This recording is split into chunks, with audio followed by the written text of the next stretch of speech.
CNN. The bodies of 20 Rohingya Muslims were pulled out of a river Thursday along the border of Myanmar and Bangladesh, across which thousands have fled this week. 12 of the dead were children. In just 1 week, almost 50,000 Rohingya Muslims have fled their homes in Myanmar's Rakhine state, according to estimates by the UN.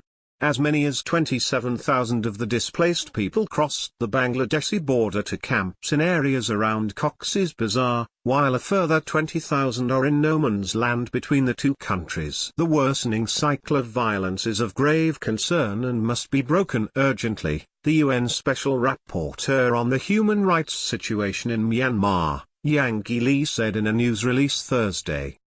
The exodus began last Friday after the Myanmar government intensified clearance operations following an attack by Rohingya militants on border posts that left 12 security officials dead. The Rohingya, a Muslim minority in the predominantly Buddhist Myanmar, are considered some of the most persecuted people in the world. Myanmar, also known as Burma, considers them Bangladeshi interlopers, and Bangladesh says they're Burmese. The 20 bodies were pulled early Thursday from the Naf River, Ariful Islam, commanding officer of the Bangladesh border guard in Naf, told CNN. He said they may have been on a boat that capsized trying to make it across the river to Bangladesh. The situation is not good. The Rohingyas are all coming across to escape, he said. We can see the smoke on the other side. We can hear the gunfire. They fire very frequently. The intensity of the influx is getting more and more each day. Islam said his team of border guards are intercepting Rohingya refugees arriving in Bangladesh to prevent the illegal intrusion. He estimates they have sent around 1,000 people back to Myanmar since clashes began a week ago. Myanmar's state media reported Tuesday that more than 110 people had died since Friday's coordinated attacks by extremist terrorists, while thousands of Rohingya refugees have made it across the border to Bangladesh. Thousands of others are stranded in a no-man's land between the two countries, the International Organization for Migration said. The organization said it's unclear how many people have made it into camps along the Bangladeshi border. Aid agencies working in the camps are compiling numbers since there is no registration process for undocumented Myanmar nationals in Bangladesh.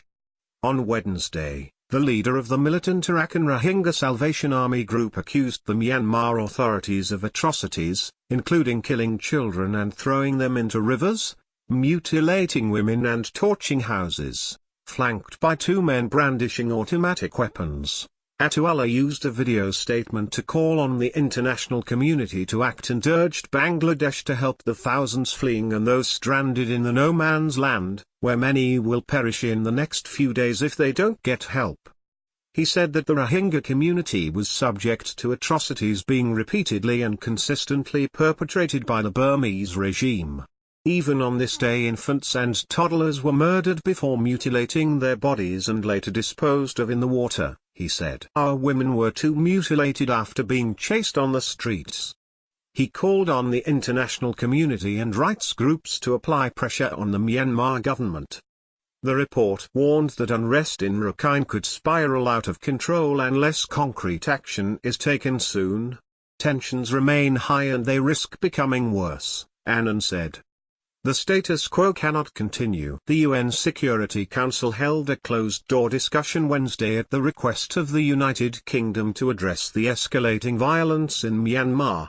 Matthew Rycroft, British ambassador to the United Nations, told reporters resistance from some countries meant a consensus on any action from the world body was unlikely. No joint statement was released.